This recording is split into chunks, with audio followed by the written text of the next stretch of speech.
Hey folks, Eric here at Avid, and I've got a quick tip for you today, and that is going to be learning how to do an air pass. And what an air pass is just cutting your job up above the material, just to see where it's going to cut ahead of time. So something like this, where you've got an expensive piece of material, maybe you're cutting really close to the edge, and you really just want to make sure you got it right.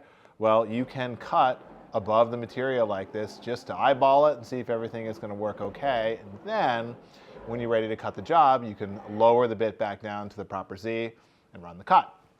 Now, there are a bunch of different ways you can do this, but there's kind of a hidden trick in the new EX controls that makes this really, really easy. The way that we used to do this on the old controls is that touch off to the top of the material when you were ready to cut, but when you wanted to touch off higher than the material, you could put a thicker piece of material underneath and touch off to that, or just bring the Z-axis up and manually zero the Z there. That's okay to do, and you can still do that on this new control, the EX control. But like I said, there's a much more accurate way to do it, and I'm gonna show you how to do it right now. Okay, so to set up an air pass, first what you're going to want to do is actually touch off to the top of the material normally. You can use a touch plate, you can do it manually, whatever your method is of Z-zeroing the top of the material, do that. And you can see here, I've done that. So I've got my bit sitting on top of the material, and my DRO reads Z0, so that means my bit is zeroed to the top of the material. So if I were to run this job right now, it actually would cut into the material. And what we're gonna do here is set how high up above the material we wanna cut to a very specific amount. So what you wanna look at on your screen is up in the top left, it says WCS number 1 G54. That is the work offset that you're using. You are most likely using number 1. There are very few people that use more than one, which I'll explain in a second. But keep that in mind as we go into the Set Part Zeros menu. Then we go to the WCS CSR table. So here, these are all of your work offsets, and these are X, Y, and Z zeros. So if you're someone who has a lot of different fixtures on your table, you might use more than one of these. For most of us, we're most likely using the default, which is WCS number 1 G54. So you want to look at that before you come into this menu so we know which one of these that we're going to manipulate. And so what these numbers mean is that X and Y are showing how far away this job is from the side of the machine in X and the side of the machine in Y. The one we're going to be concerned with, though, is Z. So my Z offset is 1.8. And very simply, what that number means is that the top of my work, where I've zeroed my Z, is 1.8 inches above my spoil board or my work surface. So practically, what this means is that my material is 1.8 inches thick. And that number here is 1.8. So we can change this number. We can just double click in here and we can just type in a new number. So I could say this was 3 or 4, and that's essentially going to move the Z0 up over the material.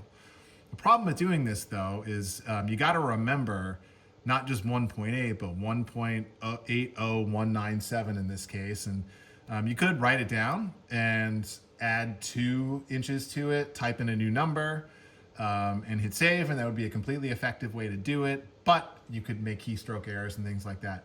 There's actually a way cooler way to do it. If you hit this absolute incremental button here, like that, it's going to go into increment mode. So what I'm going to do is double click on this, and I'm just going to hit 1 and press enter. And you see what it did there?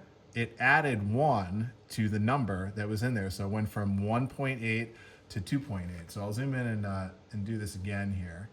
So if I go in here and I hit -1, it's going to take 1 away. So what we can do is we can essentially lie to the controller and say that this material is an inch thicker than it actually is. So I'm just going to, again, go in here and hit 1 and hit enter. And now it has made this number 2.8. So zoom back out here. And we'll go to save and watch what happens. So now look at our DRO. Our DRO says that we are -1 over the top of the material. So that means we are below the top of our material 1 inch. So if I jog up in Z, see, the closer I get to Z0, the higher that bit is above the material. So we've essentially raised where we touched off by exactly 1 inch, which is a much easier number to remember. So now we can go run that air pass just like I did earlier. And we can watch to make sure our cut is the proper amount above the material. And then, let's say we're satisfied and we want to let this thing go ahead and cut, we can go back into set part zeros, work coordinate system table, and we can click or touch on that and just hit -1.